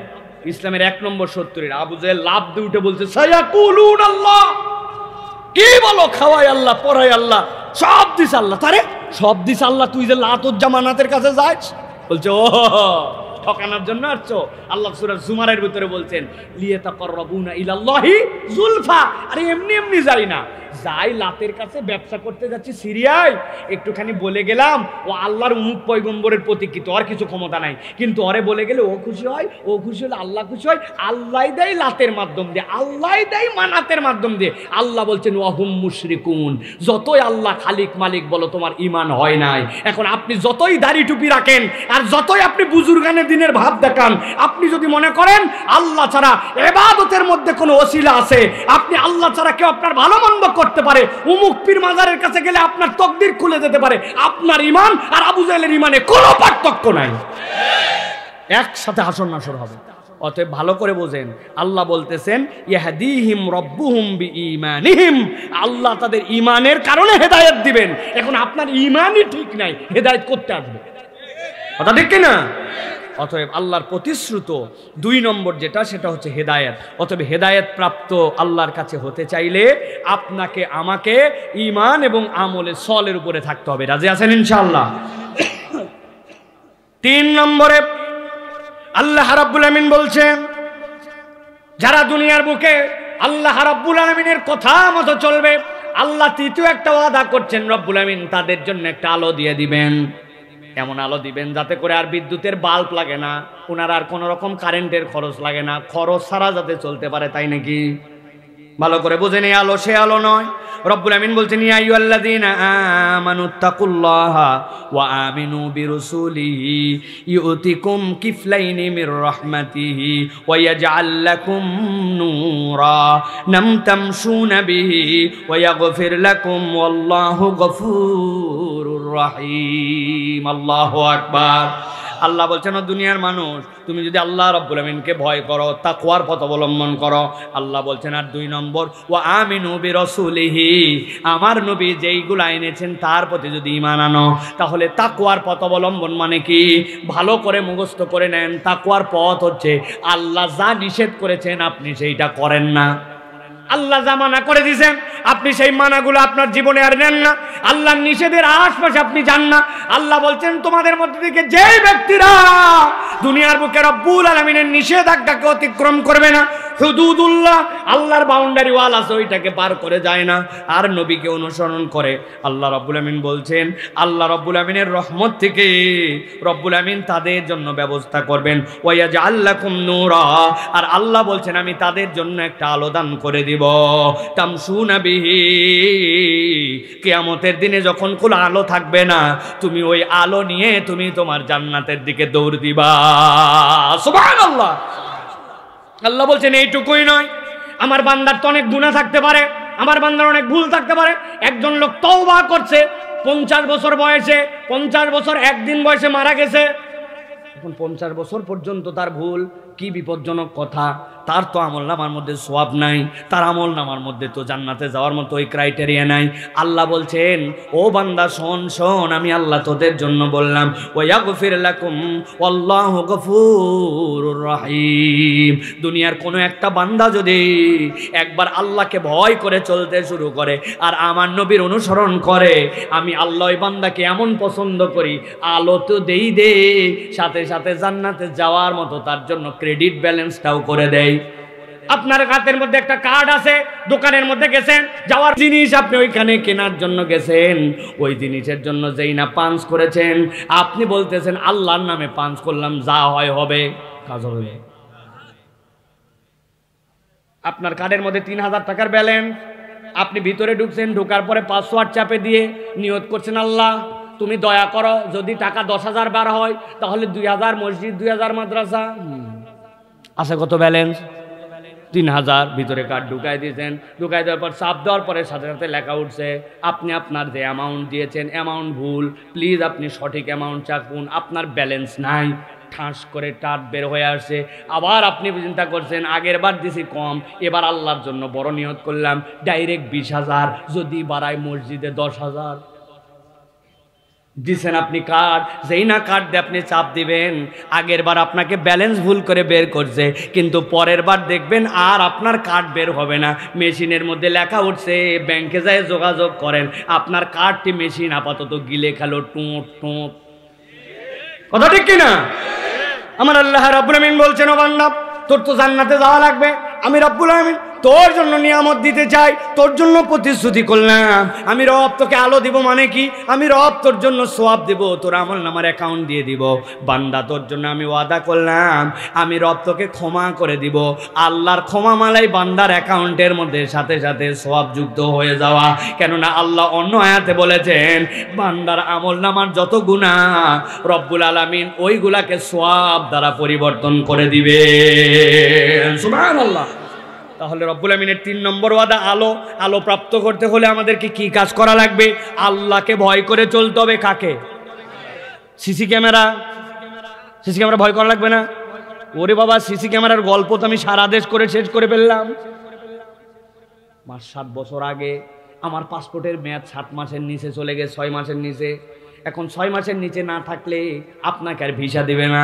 ভিসা নেওয়ার জন্য, পাসপোর্ট নেওয়ার জন্য গেছি, পাসপোর্ট অফিসে খালি আমাকে ঘুরায়। একজন বলে দিছে, হুজুর এখানে কোনো হালকা পাতলা কাজ হয় না, মাল লাগে। আমিও মাল প্রস্তুতি নিয়ে গেছি, কিন্তু আমার থেকে উনি মাল নেয় না, খালি ঘুরায় আর ঘুরায়। অনেকক্ষণ ঘুরানোর পরে বলছে, হুজুর এবার নিচতলায় চলেন। আমাকে নিচতলায় যাই না নিয়ে আসবে। নিয়ে আসার সময় দোতলার থেকে একটা সিঁড়ি, তারপরে ল্যান্ডিং, আবার একটা সিঁড়ি। এখন দোতলার থেকে একতলা নামার পরে যে ল্যান্ডিং, ওই ল্যান্ডিংয়ের ওই জায়গাতে দাঁড়াইছে। দাঁড়ায় বলছে, হুজুর মাল ছাড়েন। বললাম, আরে ব্যাক কল, টাকা নিয়ে কখন থেকে অপেক্ষা করতেছি, তুই এত ঘুরাই এই জায়গায় আছে, মাল চাস কেন? বলছে, হুজুর এই ভবনটি সিসি ক্যামেরা নিয়ন্ত্রিত, তবে আমরা মনিটরে চেক করে দেখছি এই জায়গাটা ক্যামেরায় ধরে না, ওই জন্য আমার থেকে ওই জায়গায় মাল কামাই করতে আসছে। প্রিয় ভাইরা, কেন বলতেছি? আমাদের তাকওয়ার অবস্থাও এখন অনেকের এরকম। লোকের সামনে নামাজ পড়লে সুন্দর করে রুকু সেজদা করি, আর ঘরের মধ্যে একাকী পড়লে টপা টপ মারি। আছে না ভাই? বাহিরে ঘোরাফেরা করতেছি, এত বড় দাঁড়িয়ে রাখছি, নামাজ না পড়লে কেমন হয়, কিন্তু ভিতরে যাওয়ার পরে নামাজ কালামের খবর নাই, ফাঁকি মারে। আছে কি না? আর অনেক মাদ্রাসার ছাত্রও আছে। আপনি আমি তো সাধারণ মানুষ, আমাদের দলের লোকেরাও আছে। অতএব ভালো করে মনে রাখতে হবে, আল্লাহ বলছেন, ইয়া আইয়ুহাল্লাযীনা আমানু ইত্তাকুল্লাহ ভয় কাউকে করো না, কিরামান কাতিবিনা ইয়ালামুনা মা তাফআলুন। এমন একজন সেট করা আছে যার ব্যাটারি ফুরায় না, কারেন্ট থাকুক আর না থাকুক, শীত বর্ষা গরম বসন্ত কোনো সময় আপনার কাছ থেকে যায় না, সবগুলা হিসাব আপনার জন্য রাখা হয়। অতএব ওই আল্লাহকে যদি ভয় করে তাহলে দেশ গঠন করা সম্ভব, আর আল্লাহকে ভয় না করলে সোনার বাংলা ফাঁপড়ে পরিণত হবে, ঠিক না? এটা খালি ফাঁপড়ের স্লোগান হবে, সোনার বাংলা গঠন করবে, এটা বুয়া। ওরে বাবারে, দুর্নীতিকে না বলুন। পোস্টার ছাপাইছে, স্টিকার বানাইছে, 10 কোটি টাকার বাজেট, 8.5 কোটি টাকা মাইরে খাইছে। কিসে ফাঁড়ে খাইছে? দুর্নীতিকে না বলুন, ওইটাই দুর্নীতি করছে। হাই রে কপা, আপনি কিভাবে শুধরাবেন ভাই? সরিষা দিয়ে নাকি ভূত তাড়ায়, সরিষার ভিতরে ঢুকছে ভূত। যত ডলে অ্যাকশন তত বাড়ে, ওই জন্য যত বড় প্রজেক্ট তত মজা বেশি, ঠিক না ভাই? আহা, বিরাট বড় দানবীর, এলাকার জনদরদি, জননেতা, হাহা, বিশ্বনন্দিত ব্যাককল ডাকাত নম্বর 1। যে রাস্তা যাওয়ার কথা 5 বছর, এটা 6 মাস যায় না। যে রাস্তা করারই কথা না, মাত্র 1 মাসের মধ্যে আবার কেটে দিয়ে, মধ্যে দিয়ে আবার নতুন করে টেন্ডার নিয়ে আসে, নতুন করে আবার ড্রেনের লাইন দিচ্ছে। আমি বললাম ভাই 1 মাসের মধ্যে মিলাতে পারলেন না? বলছে হুজুর বেশি বুঝেন না, যখন রাস্তা করার বাজেট আইছিল করে দিয়েছি, এখন ড্রেন করার ড্রেন করে দিলাম, আবার রাস্তা করার বাজেট আসলে আবার করব। আল্লাহ দিলে একই জায়গায় যেখানে 3 মাসে 1 বার কামাই হওয়ার কথা, সেখানে 3 মাসে 3 বার কামাই। এগুলো কি বানায় বলতেছি ভাই? এগুলো আপনাদের চোখের সামনে দেখছেন না ভাই? আহা, আমি এক জায়গায় দেখছি এবং ধরছি। আমি ভাই এটা কি দিচ্ছেন? এই যে এরকম করে করে যে আপনি এই খোয়ার উপরে মারতেছেন, এই জায়গায় তো দেওয়ার কথা আপনার বিটুমিন, বিটুমিন মানে পিস, কিন্তু আপনি পোড়া মোবাইল আর কেরোসিন মারতেছেন। বলছে হুজুর বাজেট কম। বাজেট কম জন্য যেখানে বিটুমিন দেওয়ার কথা সেই জায়গায় দেয় কেরোসিন, সেই জায়গায় দেয় পোড়া মোবাইল। যে জায়গায় 1 নম্বর পাথর দেওয়ার কথা ওই জায়গায় দেয় 2 নম্বর খোয়া। আছে কিনা ভাই? আর তো বললামই না, যে জায়গায় মোটা মোটা রড দেওয়ার কথা ওখানে কি দেয়? কাবারি, কাবারি, কঞ্চি। এমন ভাবে দেশটাকে ধ্বংস করার জন্য সেই সুযোগ এই পর্যন্ত চলছে। আমরা আল্লাহর কাছে দোয়া করি, যে ভাব চক্কর দেখতেছি তাতে সামনেও যারা আসবে এরা তো মনে হয় বেশি খাওয়ার জন্য রেডি হয়ে আছে। আল্লাহ যেন এই খাই খাই পার্টি থেকে আমাদেরকে হেফাজত করে। আল্লাহ যেন প্রত্যেকের ভিতরে দেশ প্রেমের এইটা ঢুকায় দেয়। আর এটা কেমনে ঢুকবে? আল্লাহকে ভয় না করলে উপরের কোনো নসিহতে কাম হবার লয়, ঠিক কিনা? অতএব প্রিয় ভাইয়েরা, আমাদের জন্য 3 নম্বর, আল্লাহর কাছ থেকে আমরা হেদায়েতের পরে ওই হেদায়েতের রাস্তাটা যেন চলতে পারি। রাস্তা বানাইছে, আলো নাই। আল্লাহ বলছেন জান্নাতে দিব, হেদায়েত দিব, আলো দিব তোমাদের জন্য। 4 নম্বরে আল্লাহ রাব্বুল আলামিন বলছেন, আমি আমার বান্দার জন্য ওয়াদা করলাম, আমার বান্দা হেদায়েত পাইলো, জান্নাত তো পাবে, আমার বান্দার জন্য আলো দিলাম। কিন্তু আমার বান্দার জিন্দগি যাপনের জন্য আমার পক্ষ থেকে অনুগ্রহ লাগবে, আমার পক্ষ থেকে ফদল লাগবে, আমার পক্ষ থেকে দয়া লাগবে। আল্লাহর দয়া যদি আমাদের উপরে না আসে, তাইলে দুনিয়ার বুকে আমরা 1 মুহূর্তও চলতে পারতাম না, ঠিক না? না বুঝে বলছেন ঠিক, এবার একটু বুঝাই দেই সংক্ষেপে, 1 মিনিট বলি, ভালো করে বোঝেন। আপনাকে ডাক্তার পরামর্শ দিছে, ভাই যদি আপনার শরীর ঠিক রাখতে চান তাহলে 1 মিনিটে আপনি কখনো 30 বারের বেশি শ্বাস নেবেন না, কমও নেবেন না। কয়বার নেওয়া লাগবে? আর যদি আপনার চোখ ঠিক রাখতে চান প্রত্যেক মিনিটে, তাহলে 19 বার করে চোখের পলক ফেলা লাগবে। কয়বার? এখন ডাক্তার যদি এটা একবার বলে দেয় যে আপনি যদি 19 বারের জায়গায় 18 ফেলেন আর 21 ফেলেন বা 20 ফেলেন, আপনার চোখ কিন্তু নাই। বাংলাদেশের খেলা হচ্ছে, 1 বলে 6 রান দরকার। তাকায় আছে, ভুলে গেছে যে ডাক্তার বলছিল 1 মিনিটে 18 বার ফেলা লাগবে। এই 30 সেকেন্ড কোনো চৌকি ফেলে নাই, ওই ছক্কাও হয়ে গেছে, ওর চৌক ও ফক্কা, ঠিক কিনা? তার মানে কি আমরা গুনে গুনে এইগুলা হিসাব করে করে ফেলি নাকি বেহিসাব ফেলি? আপনি আমি কি গুনে গুনে গুনে গুনে নিঃশ্বাস নাই নাকি অগণিত আল্লাহ রাব্বুল আমিনের ইচ্ছা অনুযায়ী পরিকল্পনা যাইনে? একটু হিসাব করলে দেখব আমরা সচেতনভাবে যা করি তার থেকে বেশি অচেতনভাবে আমরা আমাদের কাজ করি, ঠিক কিনা? এই ভিডিও ক্যামেরা যদি অ্যানালাইসিস করে, আব্দুল্লাহ সাইফুল্লাহ এখানে ওয়াজ করছিল, ওয়াজ করার মধ্যে 1 ঘন্টা কয়বার হাত এরকম করছে, বাড়ির থেকে প্ল্যান করে আসছি আমি। অথবা ডাক্তার যদি বলে যে হুজুর বুঝেন কিন্তু 26 বারের বেশি এরকম করলে এটা কিন্তু ব্রেক ফেল করবে, তাহলে আমি ওয়াজ করার থেকে বেশি চিন্তা করতাম কয়বার হুঙ্কার মারলাম, এই তো 3 শেষ 4 শেষ। আমি ওয়াজ করার বদলে এইদিকে টেনশন নিয়ে অস্থির হয়ে যেতাম। আপনি আল্লাহর ফজল বুঝেন নাই, ফজল বুঝেন নাই। আল্লাহ রাব্বুল আমিন নিজ কুদরতে নিজ ফজলে বান্দার জীবনের অধিকাংশ কাজ ঘটায়া দেন। সুবহানাল্লাহ। আমি তো মাঝে মাঝে অবাক হয়ে বলি, আপনি আমি খাদ্যের মধ্যে যে বিষ খাই, এই বিষ খাওয়ার পরে আপনার আমার ইঞ্জিন যে কেমনে টিকে আছে তাই তো অকল্পনীয়, ঠিক কিনা?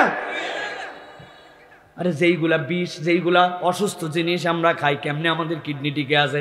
আল্লাহর দয়া না থাকলে আমাদের এর দ্বারা সম্ভব ছিল না, ঠিক কিনা? আল্লাহ রাব্বুল আমিন বলছেন, বান্দা আমি ওয়াদা করতেছি যত ফদল লাগে আমি রাব্বুল আমিন তোর জন্য দিয়ে দিব। আল্লাহ বলতেছেন, ফাআম্মাল্লাযীনা আমানু বিল্লাহি ওয়া আতাসামু বিহি ফাসায়ুদখিলুহুম ফি রাহমাতিম মিন ওয়া ফাদলিন ওয়া ইয়াহদিহিম ইলাইহি সিরাতাম মুস্তাকিমা। আল্লাহ রাব্বুল আমিন সূরা নিসা 175 নম্বর আয়াতের মধ্যে বলছেন, তোমাদের মধ্যে থেকে যারা ঈমান আনবে আর একবারও ঈমান আনার পরে তারপর অটল অবিচল থাকবে, একটু বিপদে পড়ে গেছে, একটুখানি এলোমেলো হয়ে গেছে, একটুখানি শরীরটা খারাপ যাচ্ছে, আমল আখলাক বাদ দিয়ে দিয়েছে, ইসলাম থেকে দূরে সরে গেছে, সামান্য একটু চাকরির লোভ দেখায়, বলছে অমুক জায়গার ম্যানেজারের পদ পাবি কিন্তু দাড়ি চাঁচা লাগবে, উনি সাথে সাথে দাড়ি চাইছে, সপ্পান জপ্পা, দুনিয়ার জন্য পাগল হয়ে গেছে, আছে কিনা? একটু কাজ বেঁধে গেছে, সাথে সাথে উনি কাজের অজুহাত দিয়ে নামাজ বাদ দিয়ে দিয়েছে। আল্লাহ বলছেন না, ঈমান আনার পরে যারা এরপরে অটল অবিচল থাকবে, আল্লাহ বলছেন আমি তাদেরকে আমার রহমতের মধ্যে ঢুকাই নিব। ফাসায়ুদখিলুহুম ফি রাহমাতিম মিন ওয়া ফাদলিম। আল্লাহ বলছেন আল্লাহর ফদল আর আল্লাহর রহমত আল্লাহ তাদেরকে তুলে নেবেন যারা আল্লাহর প্রতি ঈমান আনার পরে ওই ঈমানের প্রতি অটল অবিচল থাকবে। পরীক্ষা আসবে অনেক ধরনের, নানান ধরনের পরিবেশ পরিস্থিতি হবে, কিন্তু কখনো ঈমানের পথ থেকে দূরে যাবে না।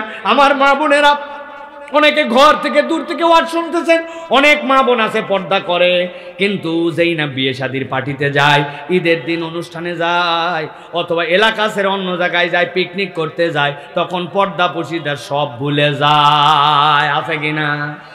তাহলে আপনার ঈমান কোথায় গেল? আপনি তো আল্লাহ রাব্বুল আমিনের উপরে ইস্তেকামত থাকতে পারলেন না। আপনি যখন স্বাভাবিকভাবে আছেন, চোখের মধ্যে চশমা নাই, তখন মহিলার দিকে তাকায় না, কিন্তু যেই না সানগ্লাস দিয়েছে তখন বেকা করে একটু দেখে নিল, চিন্তা করছে আল্লাহ দেখলো না।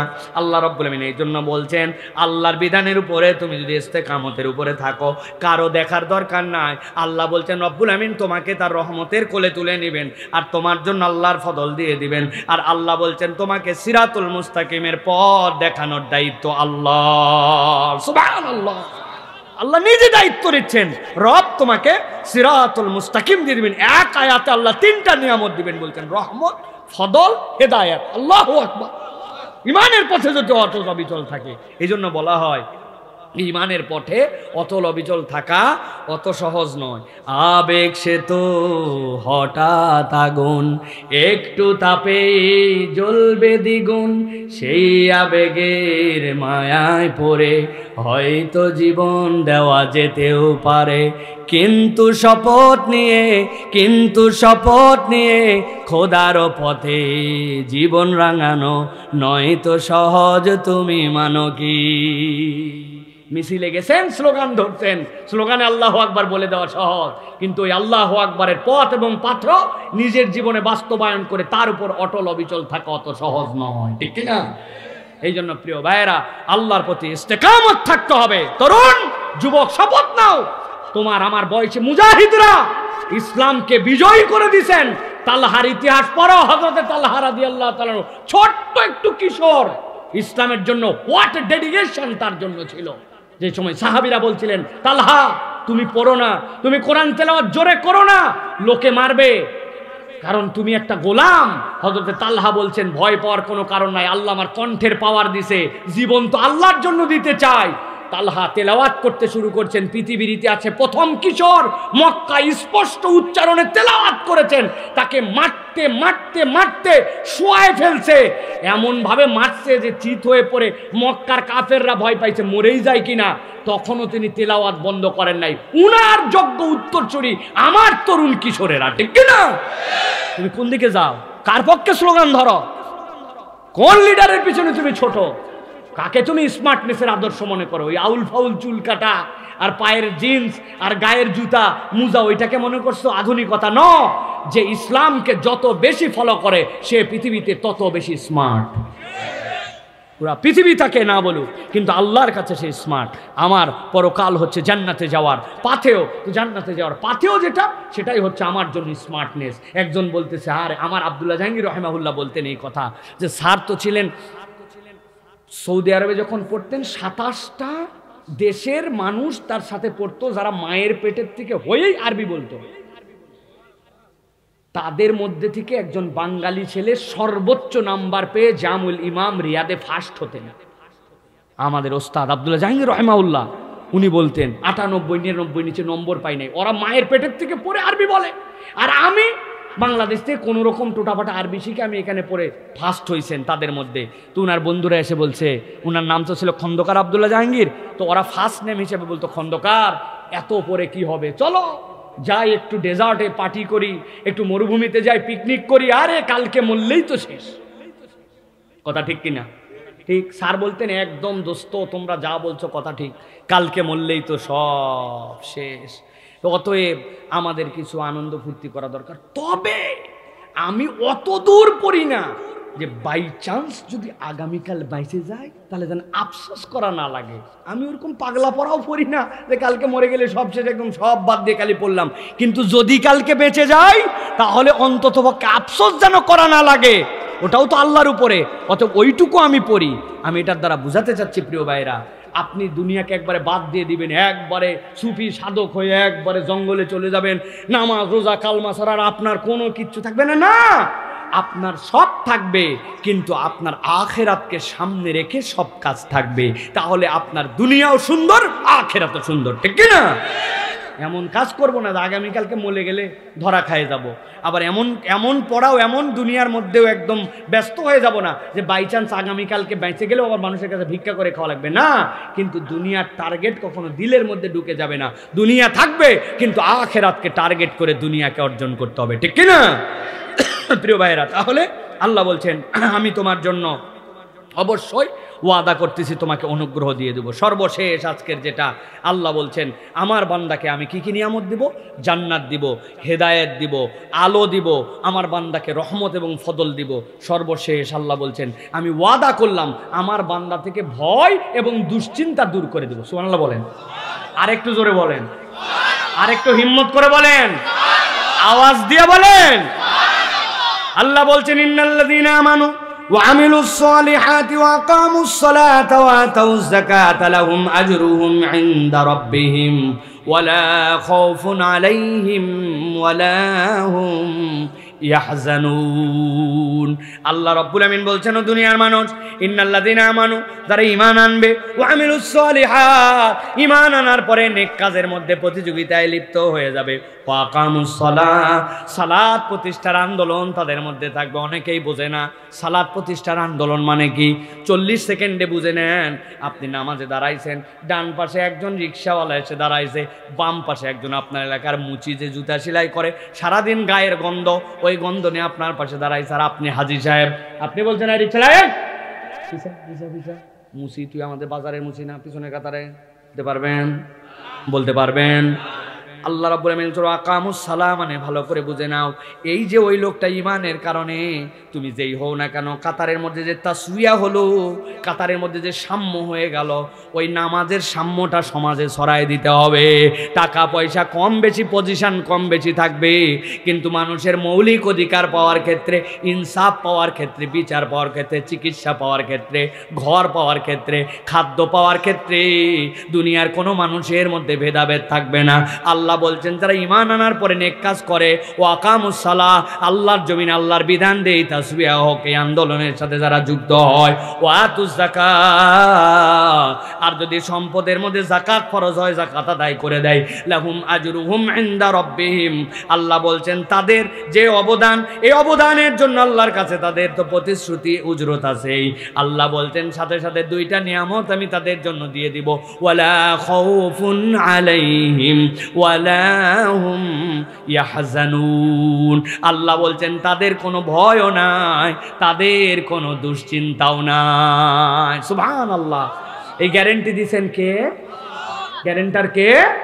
তাহলে দুনিয়ার মানুষ আর ভয় করবে কেমনে? দুনিয়ার মানুষের ভয় পাওয়ার কোনো উপায় নাই। বলবেন হুজুর কুত্তা একটা আমার কাছে ঘেউ ঘেউ করে আসছিল, আমি তো ভয়ে শেষ, তাই না? কুত্তা যদি আপনাকে ডিস্টার্ব করে, আল্লাহ আশরাফুল মাখলুকাত বানাইছেন আমাদেরকে, অনেক সময় রাস্তায় চলতে কুত্তা একটা দৌড়ে আসছে, আপনি ভয় পেয়ে গেছেন, তাই না? মানুষ, হিউম্যান সায়েন্স, তারা এটা গবেষণা করে বের করেছেন, আশরাফুল মাখলুকাত তো আমরা। কুকুর যদি ডিস্টার্ব করে আপনি স্ট্যাচু হয়ে যাবেন, একদম চুপ করে, নো মুভমেন্ট, চোখ পর্যন্ত সুযোগ থাকলে বন্ধ করবেন, আর পালপিটিশনটা স্বাভাবিক রাখার জন্য চেষ্টা করবেন। আপনার পাল স্বাভাবিক 70 থেকে 75-এর মধ্যে চলে, কিন্তু আপনার কুত্তা ধাবড়াইছে কামড়ের ভয়ে, আপনার পালপিটিশন হয়ে গেছে 120। কুকুরের আল্লাহ এমন জ্ঞান দিছে, ও কাছে এসে দেখে ধুক ধুকটা জোরে না আসতে, যদি দেখে আসতে আর এই লোক স্বাভাবিক, ওর ক্ষমতা নাই, আল্লাহর যোগ্যতা দেয় নাই আপনাকে কামড় দিবে, আপনার ভয়ের কারণে আপনি ওর কামড় খান। আপনি যদি দিল ঠিক করতে পারেন তা আপনি গেইনার। এই বুদ্ধিটাও আল্লাহ বান্দাকে দিয়েছেন। সুবহানাল্লাহ বলেন। আলা খাউফুন আলাইহিম ওয়ালা হুম ইয়াহজানুন। বেটা ওইখান যে কেমনে বাঁচবে এই জ্ঞানও তোকে দিছে। বাঘ এত শক্তিশালী, বাপরে বাপ, কিন্তু ওই বাঘ কেমনে কয়টা আছে বনের মধ্যে গুনে বের করে কারা? এই মানুষ বের করে। কেমনে? আগে বের করতো ওল্ড পদ্ধতিতে, বাঘের প্যাড দেখতো যে এই প্যাডগুলা ছাপ পড়ছে কতগুলা, পরে দেখছে ভুল হয়, কেননা প্যাডের মধ্যে মানুষের মতো এরকম ওদের ছাপ নাই, মাপ আছে, ছাপ নাই, কিন্তু ওইটা ভেজা মাটি, শক্ত মাটি, নরম মাটি, বর্ষার মাটি, উমুকের মাটি পড়লে আলাদা হয়, এক বাঘ দুইবার গোনা হয়ে যেত। অতঃপর বিজ্ঞান আবিষ্কার করেছে এখন আধুনিকভাবে যে প্রত্যেকটা বাঘ ক্যামেরা ফিট করে দিয়ে তাদের গায়ের ছবি নেওয়া হয়। পৃথিবীতে কোনো বাঘের গায়ের যে ডোরা দাগ একটার সাথে আরেকটার মিল নাই, ওইটা কম্পিউটার অ্যানালাইসিস করে মানুষ বের করে ফেলতে পারে নিখুঁতভাবে বনের মধ্যে কয়টা বাঘ আছে। বাঘ দেখতে শক্তিশালী, কিন্তু ওকে কাবু করার বুদ্ধি সব মানুষের, ঠিক কিনা? ফালা খাউফুন আলাইহিম ওয়ালা হুম ইয়াহজানুন। আল্লাহ বলছেন দুনিয়া আখিরাতে তোমাকে রব্বুল আমিন দুশ্চিন্তা মুক্ত করে দিবেন। খালি 4টা বিষয়ের শপথ আল্লাহর কাছে দিয়ে দেখো, ঈমান, আমলে সালেহ, আর তোমার সালাত প্রতিষ্ঠিত করো, তোমার হুকুম মতো যাকাত, যেটা তুমি যাকাত আদায় করে দাও। আল্লাহ বলছেন রব্বুল আলামিন তোমাকে দুনিয়া আখিরাতে দুশ্চিন্তা মুক্ত করে দিবেন। তাদের দুশ্চিন্তা যায় না, হিসাব মিলাই দেখেন এর মধ্যে কোনোটার গড়বড় আছে, কোনোটার গড়বড় আছে। আল্লাহ আমাদেরকে আল্লাহ রাব্বুল আলামিনের প্রতিশ্রুতি এই নিয়ামতগুলো আমাদের জীবনে আল্লাহ রাব্বুল আমিন পাওয়ার মতো ব্যবস্থা করে দেন, বলেন আল্লাহুম্মা আমিন। আল্লাহ রাব্বুল আমিন, আল্লাহ রাব্বুল আলামিনের ওয়াদাকৃত এই সকল নিয়ামতের হকদার আমাদেরকে দুনিয়া আখিরাত আমাদের পরিবারকে করার তৌফিক দেন, বলেন আল্লাহুম্মা আমিন।